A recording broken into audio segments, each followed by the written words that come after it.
Afternoon. Today we're going to talk about deserving to have the life that you want. And I have my notes down here if you see me looking down and around. But before we get started, I want to tell you that down below I have linked the lecture notes that will be uploaded to Patreon. If you sign up for my Patreon, one of the perks you get is lecture notes to videos like this that I do that are kind of a teacher format. As well as helpful guides, worksheets, and you also get ad-free videos ahead of time. So if you're interested in that, sign up below. But today we're going to be talking about deserving to have the life that you want. And it's something that I've been journeying through for the past couple of years of like taking my life back. And, on this channel, we talk about learning the lessons that I've learned and about life. And really, I've gotten to the point where I'm not accepting anything that I don't want. Life has been hard enough, like doing the things that I didn't want to do. And I realized everything in my life that I was doing, I didn't want to do. I had, I didn't even realize it.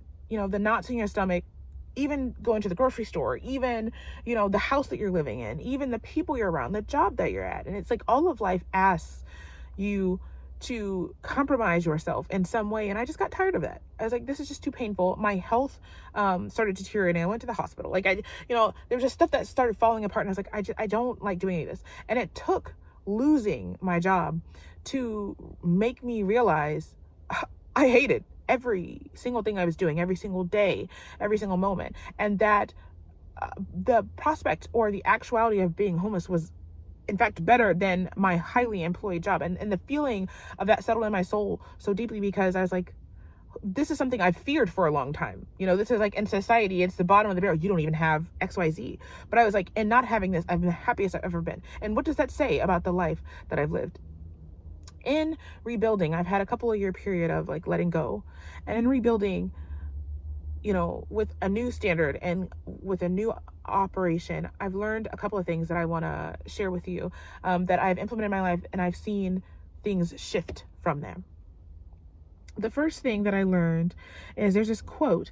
It's by Kathy Heller, and she says, trust your intuition and move towards what feels good, where people are excited about your work and where you sense greater opportunities to come.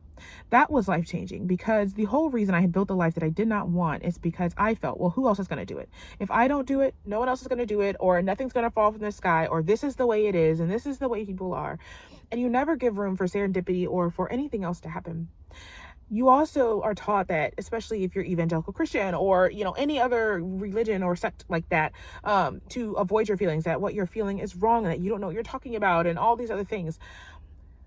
But what I learned is when I follow my feelings about like, what do I want to do? What feels good? That often it's tapping into something much deeper than what even I'm expecting. And that things work out a lot better in a lot better way than I thought. Or that I always knew that it was going to be this way, but it was just a small feeling. And the more that you tap into that feeling grows. And so every decision becomes easier and easier and easier to make because the voice becomes louder and louder and louder that you need to listen to. And then all the other voices quiet down. But the second part of that quote, where people are excited about your work and where you sense greater opportunities, that was the part that I did not know existed. Especially as a Black woman, so many people, step on you and even your own people that you just feel like this is just the world. Everyone sucks. Nobody sees me. And you don't even consider the prospect that you could be in the wrong spot, that there could be somewhere where someone sees you, where someone appreciates you, where someone understands your worth, where you don't have to fight. And you allow yourself to consider that prospect, but not only consider it, to say no more to anything that's but that. And in the no, you start carving out the yes, because you'll start feeling, I intuitively start being drawn to this place and that place. And it doesn't make sense, but you go anyway, and then you find out that this is exactly what you've been needing. So a couple of things I want to leave you with.